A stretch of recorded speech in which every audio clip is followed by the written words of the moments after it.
Akan belajar cara membedakan KPK dan FPB dalam soal cerita. Langsung saja, ini kakak ada soal cerita. Untuk menjawab soal-soal ini, kita bisa saja harus mencari KPK-nya terlebih dahulu atau mungkin FPB-nya. Jadi harus pilih salah satu ya.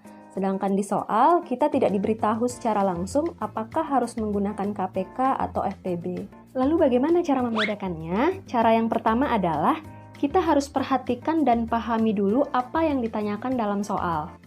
Jika yang ditanyakan adalah waktu, maka soal tersebut pasti soal KPK. Waktu di sini bisa menit, bisa detik, bisa jam, bisa hari ataupun tanggal. Misalnya, pada menit keberapa lampu akan menyala bersama-sama lagi? Itu berarti yang ditanya menit ya. Atau tanggal berapa mereka berenang bersama-sama lagi? Nah, itu berarti yang ditanya adalah tanggalnya. Sedangkan untuk FPB, biasanya yang ditanyakan adalah jumlah. Jumlah di sini bisa orang, bisa jumlah kelompok, bisa jumlah buah, kemudian bisa jumlah anggota, dan lain-lain ya. Yang pasti bukan waktu yang ditanyakan. Kemudian cara yang kedua, kita bisa perhatikan kata kuncinya. Kalau untuk KPK, biasanya di dalam soal itu ada kata-kata setiap, sekali, bersamaan, bersama lagi, atau bersama-sama. Sedangkan untuk FPB, itu biasanya di soal muncul kata-kata sebanyak-banyaknya, paling banyak, jumlah yang sama, jenis yang sama, atau sama rata. Oke, sekarang kita perhatikan soalnya ya. Alvin mengunjungi perpustakaan setiap 3 hari sekali dan Zuri setiap 4 hari sekali. Jika tanggal 20 Mei mereka mengunjungi perpustakaan, mereka akan ke perpustakaan secara bersamaan lagi pada tanggal.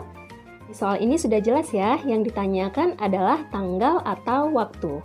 Berarti untuk menjawab soal ini, yang harus kita cari adalah KPK-nya. Tapi untuk lebih memastikan, kita bisa melihat kata kuncinya. Di soal ada kata-kata sekali, setiap. Kemudian ada kata bersamaan lagi.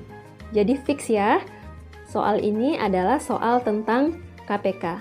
Jadi KPK yang kita cari adalah KPK dari 3 dan 4. Langsung saja, faktor prima dari 3 adalah 3, kemudian faktor prima dari 4 adalah 2 pangkat 2. Jadi KPK 3 dan 4 adalah 2 pangkat 2 dikali 3 atau sama dengan 12. Ini artinya mereka akan ke perpustakaan bersama-sama lagi setelah 12 hari dari tanggal 20 Mei. Jadi cara menentukan tanggalnya adalah 20 Mei ditambah 12 hari sama dengan 32. Karena di bulan Mei ada 31 hari, maka 32 kita kurangkan dengan 31, hasilnya adalah 1. Jadi mereka akan bertemu atau datang ke perpustakaan secara bersamaan lagi pada tanggal 1 Juni.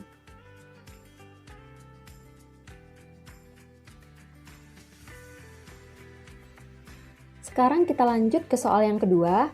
Bayu mempunyai beberapa bola, 24 merah, 48 biru, dan 56 hijau. Bola-bola tersebut akan dimasukkan ke dalam beberapa keranjang. Setiap keranjang berisi ketiga jenis warna bola dengan jumlah yang sama.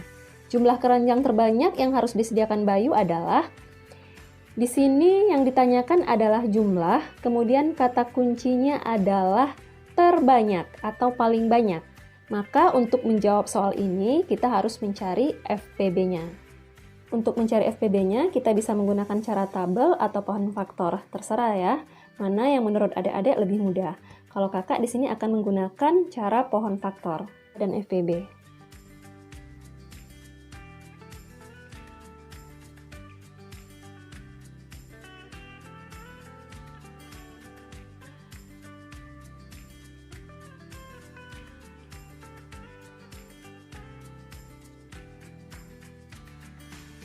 Kemudian kita kalikan faktor primanya. Untuk 24, faktor primanya adalah 2 kali 2 kali 2 kali 3, atau 2 pangkat 3 dikali 3. Untuk 48, faktor primanya adalah 2 dikali 2 dikali 2 dikali 2 dikali 3, atau 2 pangkat 4 dikali 3. Sedangkan untuk 56, faktor primanya adalah 2 dikali 2 dikali 2 dikali 7, atau 2 pangkat 3 kali 7. Sekarang kita tentukan FPB-nya. Ingat, untuk mencari FPB, kita pilih faktor prima yang sama dengan pangkat terkecil. Di sini yang sama hanya 2 ya. Yang sama 2, 1, 2, 3. Nih kan ketiga-tiganya sama. 3 kita nggak boleh ambil karena di 56 itu tidak ada faktor 3. Jadi yang kita ambil yang 2 saja. Kemudian kita pilih yang pangkat terkecil. Pangkat terkecil adalah 3. Maka FPB-nya sama dengan 2 pangkat 3 atau sama dengan 8. Maka kesimpulannya, jumlah keranjang terbanyak yang harus disediakan Bayu adalah 8 keranjang. Oke adik-adik, sekian dulu ya untuk video kali ini. Terima kasih sudah menonton.